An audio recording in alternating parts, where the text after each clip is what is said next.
Bonsoir à tous, bienvenue à Perspective. Ce matin, le pape recevait au Vatican le président de l'autorité palestinienne.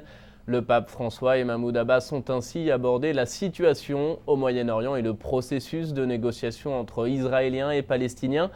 Ils ont souhaité que soient prises des décisions courageuses en faveur de la paix avec le soutien de la communauté internationale. Les deux hommes ont par ailleurs évoqué la guerre en Syrie en espérant que la logique du dialogue et de la réconciliation remplace celle de la violence. Enfin, les liens entre le Saint-Siège et la Palestine ont été également abordés. Les deux hommes ont salué les progrès réalisés en vue d'un accord global sur les activités de l'Église en Palestine. Ce matin également, le pape François a célébré la messe dans la chapelle de la maison Sainte-Marthe. Il s'est arrêté dans son homélie sur l'évangile du jour où Jésus fustige les docteurs de la loi. Si l'on ne prie pas, dit-il, on abandonne la foi et l'on tombe dans l'idéologie et le moralisme. Écoutons le résumé de son homélie. Jésus nous demande de ne pas fermer la porte aux autres, ainsi l'a rappelé le pape dans l'homélie de la messe ce jeudi matin. La foi passe, pour ainsi dire, par un alambic et devient une idéologie. Et l'idéologie ne convie pas. Jésus n'est pas dans les idéologies. Jésus est tendresse, amour, douceur. Et les idéologies sont rigides, toujours, de tous bords. Et quand un chrétien devient disciple de l'idéologie, il a perdu la foi. Il n'est plus disciple de Jésus. Il est disciple de cette attitude de pensée.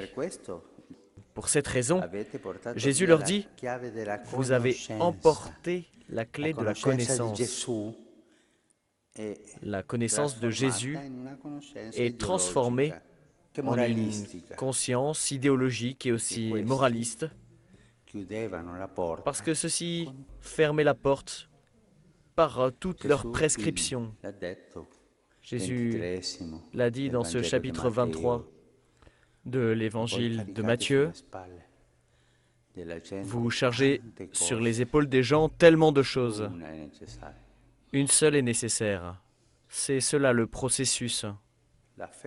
La foi devient idéologie.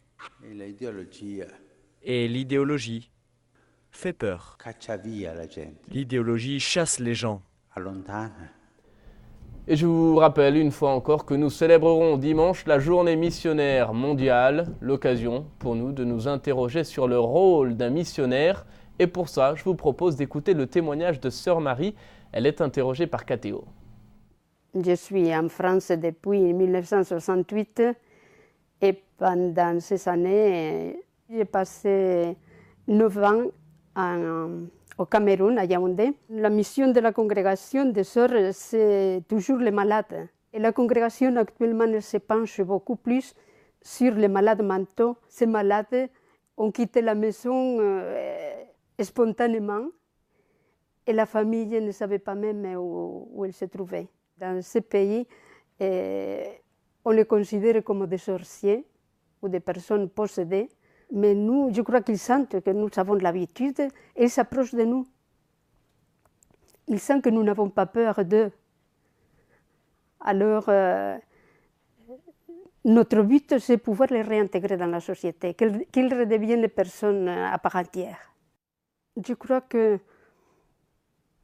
a reçu une force, c'est la force, c'est la grâce de la vocation et du charisme qui chaque fois qu'on a eu le pillage à Kinshasa, les sœurs n'ont jamais voulu rentrer parce qu'ils disaient les malades sont là, et nous ne pouvons pas les laisser.